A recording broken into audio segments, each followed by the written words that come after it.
So yeah, just trying things out, taking it slow, networking, talking to people that have been around for a while. Hello there, my name is Malika, My Pretty Feet 8, and welcome to my model interview series. I get the chance to interview models and producers in my industry and ask them fans' most common questions, and I sprinkle in a little fun questions to get to know these models and producers a little bit better. I hope you enjoy.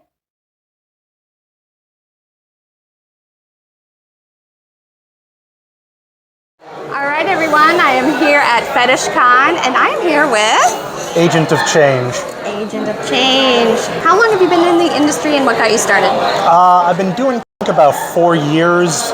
I wouldn't really call myself in the industry for too long, maybe less than a year. I had relocated to Texas in the middle of the pandemic. I didn't know anybody. I was trying to get laid. I ended up on FetLife, ended up going to the dungeon. Somebody threw some rope in my hand, and it's been on since then. Nice. Yeah. Well, do you have a favorite thing about this? Yeah, the lifestyle. I mean, for me, it's the amazing people that I get to meet, and it's sort of the connection that you have with people. Because, like, if you're meeting somebody in the general public, you're just, like, trying to figure out where they're at. But if you meet somebody at a kink convention, it's like, so tell me what shit you're into. Oh, you're into that? Why don't you come back to my hotel and we can do some fun? That's right. That's right. I love that. There's already enough. The fact that you're here means you already have a level of understanding about, how to operate and what people are expecting from you. Yeah, you're already knowing that everyone's open, more open than the general public. Yeah, no, literally. I sat down at your table. You're like, you want to do a YouTube interview? I'm like, sure, when? And you pulled out the camera. Right I'm now. like, I guess we're, all right, let's go. Do you have a least favorite thing?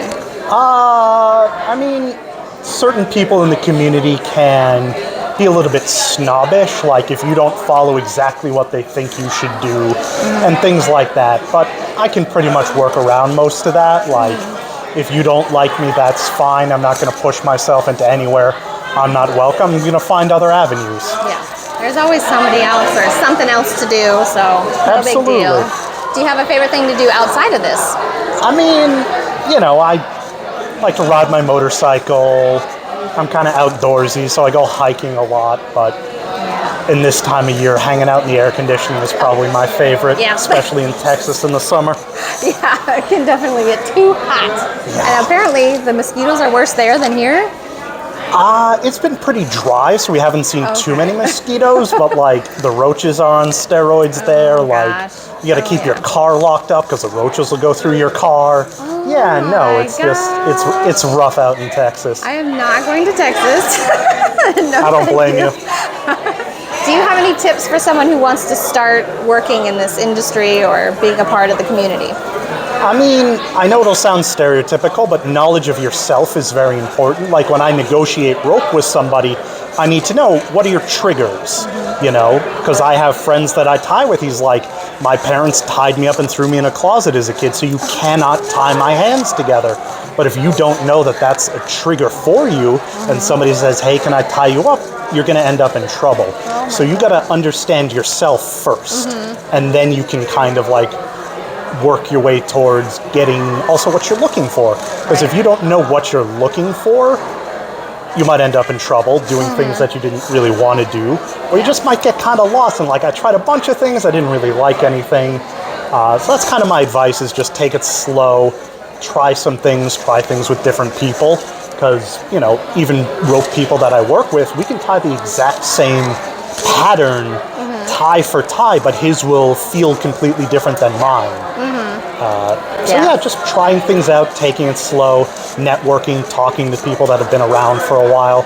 Yeah, that's a good thing to do for sure, because then you get to meet people and then you get to work with more people, right? Absolutely, yeah. Do you have any tips for anybody that wants to get started, either filming or in the rope industry? For filming, I think a lot of people try to overcomplicate. They're like, I need to go out and I need to buy all of these microphones and all of this camera equipment. I spent thousands of dollars, and I need to buy all of this fancy editing software. Like, you don't need any of that. You need an iPhone or an Android, and if you're recording sound, an external microphone. Like, that's it. You don't need all of this gear to start. Obviously, as you progress, you can buy better equipment, but there's no point going out and spending thousands of dollars. These days, the barrier to entry is so low. Again, a phone, and a computer is about all you need. Yeah, you don't even need fancy editing software. I edit everything on my phone. It's so easy. You don't Absolutely. need fancy stuff. Nah. Do you have a favorite type of content to film when you are filming? I mean, I like the underwater content that I do. Zombie Raw, the content creator I work with, she likes to get tied up in fake drowned for content YouTube, fake drowning, simulated drowning, nobody dies. So yeah, that, it's not something I do a lot of, but the first time I did it, it was a thrill definitely to like dunk somebody underwater consensually for a specified amount of time, pulling them up. How you doing? Fine. All right. That's just looks good on camera. That's what it is. Absolutely. I'm such a humanitarian. She's like, hey, I need you to tie me up and drown me. And, being the giving person that I am, I decided to help a poor lady out, I guess if you twist my arm, right? Find me at the dungeon later, pretty lady. You might have a bag of rope. Who knows? Well, where can everybody find you online? I'm on Instagram, Agent of Change, all one word, _DFW. Okay. And that's basically where I'm at the moment. All right, Instagram. Well, everybody make sure you go follow him and give this video a thumbs up.